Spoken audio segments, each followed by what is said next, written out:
قرآن مجید کا 15واں سپارہ۔ اللہ تبارک و تعالیٰ نے آغاز اپنے محبوب کی معراج سے فرمایا۔ سبحان الذی اسری بعبدہ لیلا من المسجد الحرام الی المسجد الاقصی۔ فرمایا پاک ہے وہ ذات جس نے اپنے بندہ خاص کو سیر کرائی مسجد حرام سے لے کر مسجد اقصی تک۔ اور مسجد اقصی کون سی؟ الذی بارکنا حولہ، جس کے ارد گرد ہم نے برکتیں رکھی ہیں۔ لنوریہ من آیاتنا، تاکہ ہم انہیں اپنی نشانیاں دکھائیں۔ معراج حضور کی سیر کا نام ہے۔ اللہ نے کہا محبوب آؤ اپنی سلطنت کی سیر کر لو۔ معراج حضور کی سیر و سیاحت کا نام ہے، بس سیر کرنے گئے تھے محبوب، اور رات کے تھوڑے سے حصے میں۔ اور مسجد اقصی وہ مسجد جس کے ارد گرد ہم نے برکتیں رکھی۔ مسجد کے اندر برکتیں ہوتی ہیں کہ ارد گرد ہوتی ہیں؟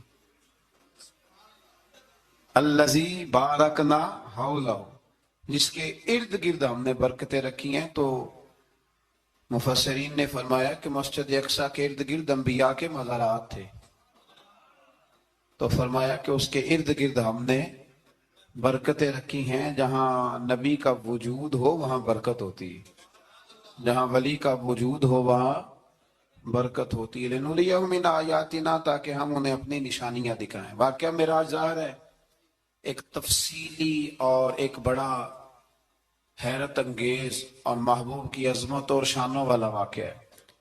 تو اللہ تبارک و تعالیٰ نے 15ویں پارے کا اور سورہ بنی اسرائیل کا آغاز اسی آیت سے فرمایا۔ آیت نمبر 4 سے بیان ہوا ہے کہ بنی اسرائیل کو بائبل میں بتا دیا گیا تھا کہ وہ زمین میں 2 مرتبہ فساد اور سرکشی کریں گے۔ چنانچہ یہ دونوں مواقع آئے اور اللہ نے ان پر جابر بندے مسلط کیے۔ آیت نمبر 11 میں اللہ تعالیٰ نے فرمایا کہ انسان بڑا ہی جلد باز ہے، اسے بڑی جلدی ہے، بڑی جلدی کرتا ہے۔ آیت نمبر 12 میں بتایا کہ ہم نے نظام لیل و نہار کو اپنی قدرت کی 2 نشانیوں، اور ہم نے دن کو روشن بنایا تاکہ تم اپنے رب کا فضل تلاش کرو اور سالوں کی گنتی اور حساب کو جان لو۔ آیت نمبر 13 سے بتایا کہ ہم نے ہر انسان کا اعمال نامہ اس کے گلے میں لٹکا دیا ہے، یعنی اللہ کی قضاء و قدرت میں جو طے ہے وہ ہو کے رہے گا، اور قیامت کے دن یہ اعمال نامہ ایک کھلی ہوئی کتاب کی صورت میں ہوگا۔ بندے سے کہا جائے گا اپنا اعمال نامہ پڑھو، آج تم خود ہی احتساب کرنے کے لیے کافی ہو۔ جس نے ہدایت کو اختیار کیا تو اسی کا فائدہ اسی کو پہنچے گا، اور جس نے گمراہی کو اختیار کیا تو اس کا وبال بھی اسی پر آئے گا۔ اور کوئی بوجھ اٹھانے والا دوسرے کا بوجھ نہیں اٹھائے گا، اور ہم اس وقت تک عذاب دینے والے نہیں جب تک کہ اتمام حجت کے لیے ہم رسول نہ بھیج دیں۔ اگلی آیت میں قدرت کا ایک قانون بیان کیا گیا ہے کہ جب ہم کسی بستی والوں کو ہلاک کرنے کا ارادہ کرتے ہیں تو اس کو عیش و عشرت کا دل دادہ لوگوں کو اپنے احکام بھیجتے ہیں، پھر وہ ان احکام کی نافرمانی کر کے عذاب کے مستحق ہوتے ہیں، اور یوں ہم ان کو تباہ و برباد کر دیتے ہیں۔ پہلے قومیں عیش میں پڑتی پھر تباہ ہوتی۔ اللہ تعالیٰ اپنے محبوب کی غلامی والی زندگی عطا فرمائے۔ اللہ آیت نمبر 18 میں فرمایا کہ جو صرف دنیا کے فائدے کا طلبگار ہو تو ہم اس کو اس دنیا میں جتنا چاہیں دے دیتے ہیں، اور پھر اس کا انجام جہنم ہوتا ہے۔ اللہ فرماتا ہے تو دنیا مانگے گا تو میں دے دوں گا، یہ نہیں کہ ملے گی نہیں، لیکن دنیا ملے گی، پھر جنت اللہ سے مانگے ربنا آتنا فی الدنیا حسنہ وفی الآخرۃ حسنہ، یا اللہ دنیا بھی اچھی کر کے دے اور آخرت بھی ہمیں اچھی کر کے عطا فرما۔ آیت نمبر 21 میں ایک دوسرے پر دنیا میں فضیلت کا ذکر کرتے ہوئے فرمایا کہ آخرت کے بڑے بڑے درجے ہیں اور ان کی فضیلت بھی بہت بڑی ہے۔ آیت نمبر 23 میں والدین کے حقوق کی جانب متوجہ کرتے ہوئے فرمایا کہ تمہارے رب نے حکم دیا ہے کہ اس کی سوا کسی کی عبادت نہ کرو، اور ماں باپ کے ساتھ نیک سلوک کرو۔ اگر تمہاری زندگی میں وہ دونوں یا ان میں سے کوئی ایک بڑھاپے کو پہنچ جائے تو اس کو اف تک نہ کہو، ان کو جھڑکو بھی نہیں، اور ان کے ساتھ ادب سے بات کرو۔ اور ان کے لیے عاجزی اور رحم دلی کے بازو جھکائے رکھو اور یہ دعا کرو کہ اے میرے رب ان پر رحم فرما جیسا کہ انہوں نے بچپن میں رحم کے ساتھ میری پرورش فرمائی تھی۔ یہ آیت نمبر 26 میں قرابت داروں، مسکینوں اور مسافروں کے حقوق ادا کرنے اور فضول خرچی سے اجتناب کا حکم ہے، اور یہ کہ فضول خرچی کرنے والے شیطان کے بھائی ہیں، اور اگر بسبب تنگ دستی خرچ نہ کر سکو تو ان سے نرم بات ہی کر لو۔ فرمایا رشتہ داروں پہ خرچ کرو، اپنی ذات پہ فضول خرچی نہ کرو، اور اگر تم خرچ نہیں کر سکتے، غریب ہو تو کم از کم اخلاق کا مظاہرہ ہی کر لو۔ رشتہ داروں کے اندر تلخ جملوں کا تبادلہ تو نہ کرو۔ آیت نمبر 29 نے تسلسل کے ساتھ احکام کا بیان ہے، تسلسل کے ساتھ۔ نمبر 1 فرمایا خرچ کرنے میں بخل، ہرس اور فضول خرچی کے درمیان میانہ روی کو اختیار کرنا، یعنی نیک کاموں میں کھلے دل سے خرچ کرنا اور مباح کاموں میں اعتدال کے ساتھ خرچ کرنا، اور ناجائز کاموں میں بالکل خرچ نہ کرنا۔ نمبر 2 ارشاد فرمایا کہ افلاس کے خوف سے اولاد کو قتل کرنے کی تمہیں ممانعت ہے، اور یہ کہ سب کا رزق دینے والا اللہ ہے۔ نمبر 3 میں فرمایا کہ زنا بہت بری چیز ہے، اس سے بچو۔ نمبر 4 میں قتل ناحق کی ممانعت ہے اور قصاص لینے میں حد اعتدال میں رہنے کا حکم ہے۔ نمبر 5 میں یتیم کا مال کھانے کی ممانعت ہے اور اس کے بالغ ہونے تک اس کے مال کی حفاظت کا حکم ہے۔ نمبر 6 وعدوں کے پورے کرنے کا حکم دیا گیا۔ یہ آیت نمبر 29 میں سارے احکام۔ اور نمبر 7 ناپ تول میں خیانت کی ممانعت کی گئی۔ نمبر 8 جس چیز کا علم نہ ہو اس کے در پہ ہونے کی ممانعت کی، جس کا پتہ نہیں اس مسئلے میں پڑھنے سے اللہ نے یہ تو بڑا مشکل کام بتا دیا ہے۔ یہاں تو جس کو بالکل بھی نہیں نہ پتا وہ بھی 1 2 3 فتوے تو دن میں دے ہی دیتا ہے، اللہ ماشاءاللہ۔ فرمایا جس کا پتہ نہیں اس کام کے پیچھے بے شک کان، آنکھ، دل ان سب سے روز قیامت سوال ہوگا۔ 9 نمبر میں فرمایا تکبر اور اطراء کے چلنے والے ٹھیک نہیں کرتے، ان کی مذمت ہے۔ نمبر 10 شرک کی مذمت بیان کی گئی، اور 11 نمبر پہ یہ بھی بیان ہوا کہ کسی کی روزی کی کشادگی یا تنگی کا مدار اس کی فضیلت یا بے قدری نہیں کہ بندہ اچھا نہیں تھا اس لیے اللہ نے پیسے نہیں دیے۔ فرمایا یہ اس کی بے قدری اس وجہ سے نہیں، یہ اللہ تعالیٰ کی حکمت اور مشیت کا معاملہ ہے۔ اللہ زیادہ بہتر جانتا ہے کہ کسی کو اس نے کیا دینا ہے۔ ان تفصیلات کے بعد فرمایا اے رسول یہ وہ حکمت والی باتیں ہیں جن کی ہم نے آپ کی طرف وحی فرمائی ہے۔ اقوال زری لکھے ہوتے ہیں نا، آپ اس طرح کریں سورہ بنی اسرائیل کی آیت نمبر 29 لکھ کے لگائیں۔ میں اکثر نا جب کوئی بندہ کہتا ہے نا اقوال زری، تو میں کہتا ہوں پہلے بتاؤ قرآن سارا تم نے لکھ کے لگا لیا، یاد کر لیا، حدیثیں ساری لکھ لی؟ اب تو انگریزوں کے قولوں کو اقوال زری بنا کے لوگ بیان کرتے ہیں۔ تو میں کہتا ہوں پہلے قرآن حدیث اپنے اللہ کے بندوں کی باتیں تو پوری کر لو، تم تو دور نکل گئے ہو۔ اللہ فرماتا ہے یہ حکمت والی باتیں ہیں، یہ تھوڑی حکمت والی بات ہے کہ رب فرما رہا ہے کہ کسی کی روزی کا کشادگی یا تنگی کا مدار اس کی فضیلت یا بے قدری پہ نہیں، بلکہ تو اللہ بہتر جانتا ہے کہ اس کو کیا دینا ہے۔ تو یہ بہت بڑی حکمت والی بات۔ آیت نمبر 40 میں کفار اور مشرکین کی اس خبیث فطرت کو بیان کیا گیا کہ خود تو بیٹوں کی تمنا کرتے ہیں اور اللہ کی طرف بیٹیوں کی نسبت کر کے کہتے ہیں کہ فرشتے معاذ اللہ اللہ کی بیٹی ہیں۔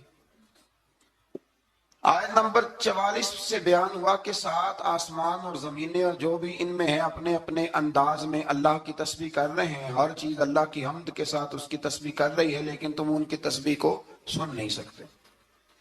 آیت نمبر 45 میں فرمایا کہ منکرین آخرت قرآن کی تعلیمات سے استفادہ کرنے سے محروم رہے اور ان کے دل و دماغ حق کو قبول کرنے کی سعادت سے محروم ہیں، اور فصیح و بلیغ قرآن سن کر بھی نبی پر سحر زدہ ہونے کا تان کرتے ہیں معاذ اللہ۔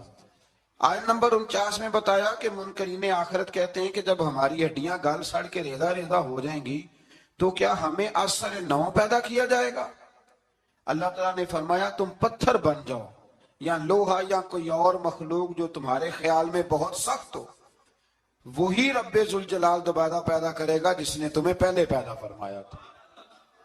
آیت نمبر 52 میں عمدہ بات کرنے کا حکم دیا گیا، اور آیت نمبر 56 میں بتایا کہ باطل معبود اپنے پوجنے والوں کی تکلیف کو دور کرنے یا بدلنے کی قدرت نہیں رکھتے۔ آیت نمبر 61 سے ایک بار پھر فرشتوں کے آدم کو سجدہ کرنے اور شیطان کے انکار کرنے کا ذکر ہے، اور اس بات کا بھی کہ شیطان جو کچھ بھی کر لے اللہ کے خاص بندوں پر اس کا داؤ چلتا نہیں ہے۔ آیت نمبر 67 میں فرمایا کہ جب سمندری طوفان میں گر جاتے ہیں تو معبودان باطلہ کی بجائے صرف اللہ کو پکارتے ہیں۔ کافر بھی اس وقت اللہ ہی کو پکارتے ہیں، لیکن نجات کی صورت میں یہ لوگ پھر شرک میں مبتلا ہو جاتے ہیں۔ آیت نمبر 68 میں مشرکوں کو متنبہ کیا گیا کہ اگر ان پر کوئی آفت آ گئی یا انہیں خشک سرزمین میں کہیں دنسا دیا گیا یا کسی اور مصیبت میں مبتلا کیا گیا تو اللہ کے سوا کوئی نجات دینے والا نہیں ہے۔ آیت نمبر 70 میں بنی آدم کی عزت اور کرامت کا ذکر ہے کہ اللہ نے بنی آدم کو اپنی مخلوقات میں بہت سو پر فضیلت عطا فرمائی۔ آیت نمبر 71 میں انسانوں کو اپنے پیشواؤں کے ساتھ بلائے جانے، دائیں بائیں اعمال نامے لینے والوں کو کامیابی کا بیان ہے، اور جو دنیا میں حق سے اندھا ہے وہ آخرت میں بھی اندھا ہے۔ قیامت میں اس کا کوئی پیشوا ہوگا اسی کے ساتھ ہی بلایا جائے گا نا۔ جو ساری زندگی کہتا رہے میں مانتا ہی نہیں کسی کو، کوئی امام نہیں، کوئی تقلید نہیں، کوئی شے نہیں، تو وہ کدھر جائے گا؟ ہاں اسی کے ساتھ جائے گا۔ اللہ تبارک و تعالیٰ سمجھنے کی توفیق عطا فرمائے۔ پھر اللہ تبارک و تعالیٰ نے آیت نمبر 73 سے کفار کے آپ صلی اللہ علیہ وسلم کو راہ حق سے ہٹانے کے باطل ارادوں کا ذکر فرمایا۔ اللہ تعالیٰ نے حق کے راستے میں آپ کی ثابت قدمی کو اپنا فضل قرار دیا ہے۔ آپ کو جزیرہ عرب سے نکالنے کی کفار کی سازش کا ذکر کرتے ہوئے فرمایا کہ وہ ایسا کرنے میں کامیاب ہو بھی جائیں تو برے انجام سے بچ سکتے نہیں۔ اشارتاً 5 نمازوں کا حکم فرمایا، فجر کی فضیلت کا بیان کیا، نماز تہجد کی ترغیب، اور رسول اللہ صلی اللہ علیہ وسلم کے لیے مقام محمود جو مقام شفاعت کبریٰ ہے، جہاں کھڑے ہو کے رسول پاک امت کی سفارش فرمائیں، عطا کیے جانے کا بیان ہے۔ آیت نمبر 81 سے حق کی آمد اور باطل کے نیست و نابود ہونے کا بیان ہے، اور یہ کہ قرآن میں اہل ایمان کے لیے شفا بھی ہے اور رحمت بھی ہے۔ آیت نمبر 83 میں انسان کی اس فطرت کا ذکر ہے کہ نعمتوں پر ناشکری اور مصیبت پر نا امیدی کا اظہار کرتا ہے، یہ اس کی فطرت ہے۔ آیت نمبر 85 میں اس امر کا بیان ہے کہ یہود نے رسول اللہ صلی اللہ علیہ وسلم سے روح کے بارے میں سوال کیا تو اللہ تعالیٰ نے فرمایا کہ اے رسول صلی اللہ علیہ وسلم کہہ دیجئے کہ روح میرے رب کے امر سے ہے اور تم کو محض تھوڑا سا علم عطا کیا گیا۔ اس سے یہ بتانا مقصود ہے کہ جن چیزوں کی حقیقت جاننے پر ہدایت اور نجات موقوف نہیں نا، ان کے در پہ ہونے کی تمہیں ضرورت بھی نہیں ہے۔ آیت نمبر 88 میں ایک بار پھر قرآن کے مثل لانے کا چیلنج اور کافروں کے عجز کا بیان۔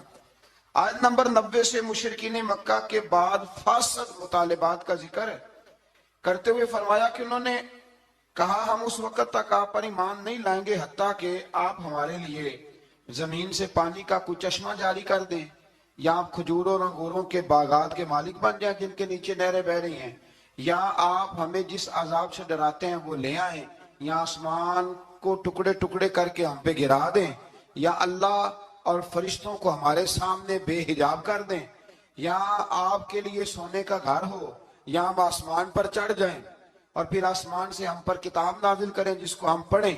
ان سب مطالبات کے جواب میں اللہ نے فرمایا اے رسول صلی اللہ علیہ وسلم کہہ دو میرا رب ہر عیب سے پاک ہے، میں کوئی شوف دیبال نہیں ہوں، بلکہ میں تو اللہ کا وہ بندہ ہوں جسے اللہ نے اپنا رسول بنا کے بھیجا ہے۔ یہ کچھ لوگ نا شوف دو کی باتیں کرتے ہیں، آج بھی کرتے ہیں، فلانے پیر صاحب ہے نہیں، یہ جو کچھ لوگ بڑے بڑے نادان ہیں نا، یہ ساری آپ پڑھ لیں آیت نمبر 90، تو وہی سارے سوالات ہیں جو آج کا بد مذہب ولیوں کے بارے میں کرتا ہے، کہتا ہے اگر ایسے ہیں تو پھر یہ کر دیں پھر وہ کر دیں۔ او خدا کے بندو، ولی شوف دے دکھانے نہیں آتے، بندوں کو رب سے ملاتے ہیں، ان کا کام پیغام حق دینا ہے، ان کا یہ کام نہیں ہے۔ آیت نمبر 94 سے کفار مکہ کے اس اعتراض کا ذکر ہے کہ اللہ نے بشر کو رسول بنا کے کیوں بھیجا، استغفر اللہ، یعنی کوئی فرشتہ کیوں نہیں بھیجا۔ اللہ تعالیٰ نے فرمایا رسول صلی اللہ علیہ وسلم کہہ دو اگر زمین میں فرشتے بستے اور اطمینان سے چلتے پھرتے تو ہم ان پر آسمان سے فرشتہ ہی رسول بنا کے نازل کرتے۔ اگر فرشتوں کی طرف رسول بنانا ہوتا تو پھر کس کو بناتے؟ فرشتوں کو۔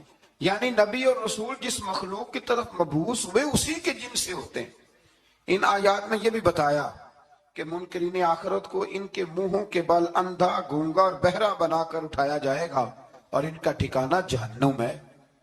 آیت نمبر 100 میں فرمایا کہ آپ کہیے اگر بالفرض تم میرے رب کی رحمت کے خزانوں کے مالک ہوتے تو تم خرچ کے ڈر سے ان کو روکے رکھتے، اور دراصل انسان ہے ہی بخیل، یہ کنجوس ہے، یہ اللہ کی دی ہوئی توفیق سے بھی اس کے رستے میں خرچ کرنے کو تیار نہیں ہوتا۔ آیت نمبر 101 سے موسیٰ علیہ السلام کو 9 معجزات عطا کیے جانے، فرعون کا آپ کو ساحر کہنے، فرعون کے غرق ہونے اور بنی اسرائیل کے زمین میں آباد ہونے کا ذکر ہے۔ آیت نمبر 105 میں قرآن مجید کو بتدریج تھوڑا تھوڑا نازل کر کے نازل کرنے کی حکمت یہ بتائی گئی کہ رسول ان پر ٹھہر ٹھہر کے پڑھیں گے، ان کے لیے قرآن کو سمجھنے میں آسانی ہوگی۔